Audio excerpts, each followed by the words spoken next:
En este video vamos a discutir una de las maneras de encontrar extremos locales usando la calculadora HP50G y va a ser el método de las derivadas. No es el único método, pero es uno de los más fáciles. Antes de eso, es bueno que sepa que este no es un video teórico sobre cálculo. Aquí no vamos a discutir teoría, sino cómo usar la calculadora para resolver un tipo de problema en específico. Lo único que vamos a ver teórico es este gráfico para estar en sintonía con qué es lo que vamos a estar haciendo. F de x, que es la función que se ve ahí en violeta claro, esta. Si usted se fija, los extremos locales que tiene son este y este.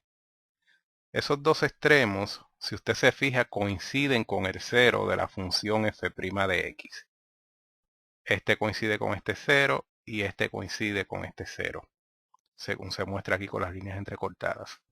Otro punto es que la segunda derivada de f de x, que es esta línea, tiene una propiedad muy importante y es que define la concavidad de la función original.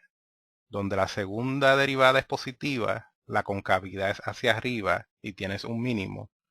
Y donde la segunda derivada es negativa, la concavidad es hacia abajo y tienes un máximo. Naturalmente, las formas de las curvas pueden cambiar dependiendo de cuál sea la función original, pero las propiedades siguen siendo las mismas. Y es basado en esas propiedades que vamos a usar a la calculadora para seguir un método de 4 pasos bien específico y que se puede seguir siempre independientemente de cuál sea la complejidad de la función original. Lo primero que vamos a hacer es calcular la primera derivada. Luego que calculemos la primera derivada, la vamos a igualar a cero para encontrar los ceros de esa primera derivada que coinciden con los extremos de la función original. Esos ceros los vamos a encontrar usando la función solve. Luego vamos a encontrar la segunda derivada de la función original y vamos a evaluar los ceros que encontramos en el paso anterior en esa segunda derivada y lo vamos a hacer con la función subst. Al final, un paso opcional, pero usted puede querer hacerlo, y es usar esos ceros que encontramos para sustituirlos en la ecuación original, para entonces encontrar el valor de f de x en esos puntos y que así tenga los pares ordenados de los extremos locales que tenga la función. La estrategia que vamos a usar para resolver este problema es que vamos a calcular todas las derivadas primero y tanto las derivadas como la función original, así como las soluciones, las vamos a poner en variables para no tener que estar reentrando la misma información. Así que primero sería la ecuación que vamos a resolver, que es esta. Ese es el mismo problema que se encuentra en el manual del usuario en la página 1312. Así que si quiere un poquito más de detalle puede ir allí y verlos. Lo que vamos a hacer entonces es entrar a esta función. Note que estamos en modo RPN. Sería X. Vamos a trabajar con minúsculas. Elevada a la 3. Y entonces después 4. X al cuadrado por menos. Y menos 11x. Sería 11x por menos. Y todo eso más 30. Esta es nuestra función. Esa función la vamos a añadir en una variable que va a ser f mayúscula. Así que sería alfa f y la tecla store. Si se va a var, va a ver que ya la tenemos aquí. O sea, ahora vamos a calcular la primera derivada de eso. Como va a ser la derivada con respecto de x, ponemos la x primero y luego invocamos el comando de derivada. Esa es la derivada, la vamos a poner en una variable que se va a llamar f sub x. Así que sería f sub x y store. Store. Y ahora vamos a calcular la segunda derivada. Invocamos de nuevo el comando con respecto a x primero. Y ahora la derivada. Eval para evaluar eso. Y lo vamos a añadir a una variable que se va a llamar f doble x. Así que sería f x x y store. Y store. Así que ya tenemos en variables la función original la primera derivada y la segunda derivada. Lo que vamos a hacer ahora es buscar los ceros usando la primera derivada, que es esta que está acá, y hablamos de que lo íbamos a hacer con la función solve. La función solve, como vimos en el slide anterior, tiene dos parámetros. Uno es la función y el otro es la variable, en este caso la variable es x. Y la función, el comando que vamos a usar, que es solve, se encuentra en este menú y es la opción 6. Presiona OK. Y ahí están las dos soluciones. Esas dos soluciones las voy a añadir una variable que se va a llamar s. Así que sería alfa s y store.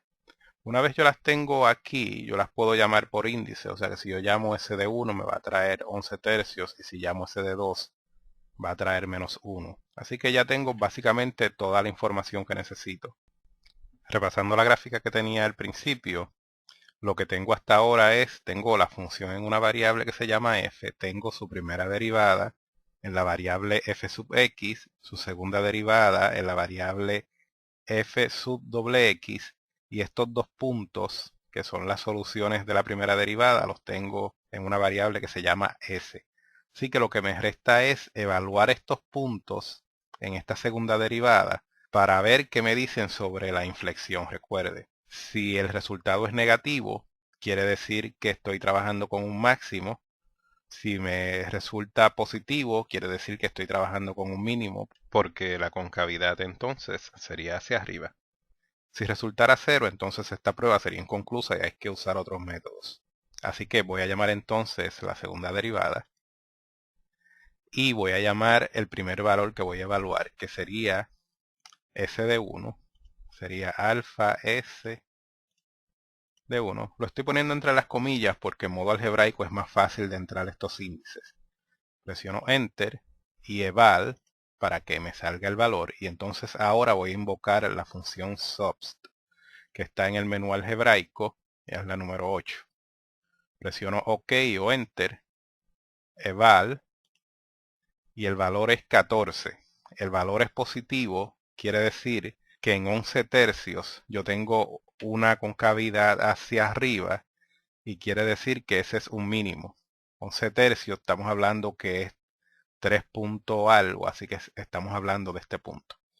Ahora voy al segundo, voy a llamar de nuevo la segunda derivada, que es esta que tengo acá. Y entonces voy a llamar s de 2, que sería alfa s y el índice 2. Enter, le evalúo para tener el número y entonces invoco de nuevo el comando subst, que es el número 8 aquí. Enter, eval. Y me da menos 14. Eso quiere decir que la concavidad en este caso es hacia abajo, ya que me dio negativo. Estoy hablando de este caso y que estoy trabajando con un máximo. Básicamente eso es todo, es un procedimiento sencillo, la lógica es clara como vimos en este gráfico. Una pregunta que posiblemente usted se esté haciendo es, si hoy día hay tantas computadoras y tanto software que pueda hacer todo esto automáticamente, y si aún las mismas calculadoras pueden hacer este trabajo, ¿por qué entonces pasar tanto trabajo yendo a través de todo este proceso? Si inclusive esta calculadora tiene un método gráfico que puede determinar esos puntos.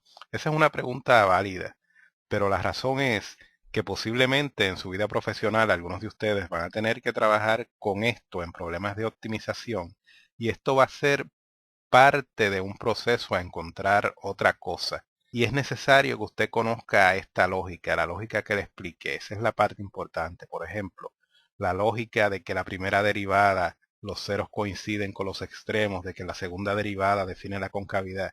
Eso es lo verdaderamente importante que usted debe aprender y en lo que se debe enfocar. El procedimiento mecánico es una cuestión rutinaria y le va a ayudar a pulir las destrezas, pero lo más importante es el fundamento. Como dije al principio, aunque no es necesario, si quisiera podría encontrar las coordenadas de los dos pares ordenados, sustituyendo estos ceros en la ecuación original, así que sería llamar f, llamar el primero de las dos soluciones, que sería s de 1, eval para traer el número y entonces invocar el comando subst, eval, Y estamos hablando de que el primero sería, vamos a convertirlo a numérico, sería 11 tercios y menos 14.81, que es este punto. Y entonces el segundo sería S de 2, enter, eval, y llamar de nuevo la función subst. Ok, y eval. 36. O sea que tengo uno que es 11 tercios y menos 14.81 y el otro que es menos 1 y 36.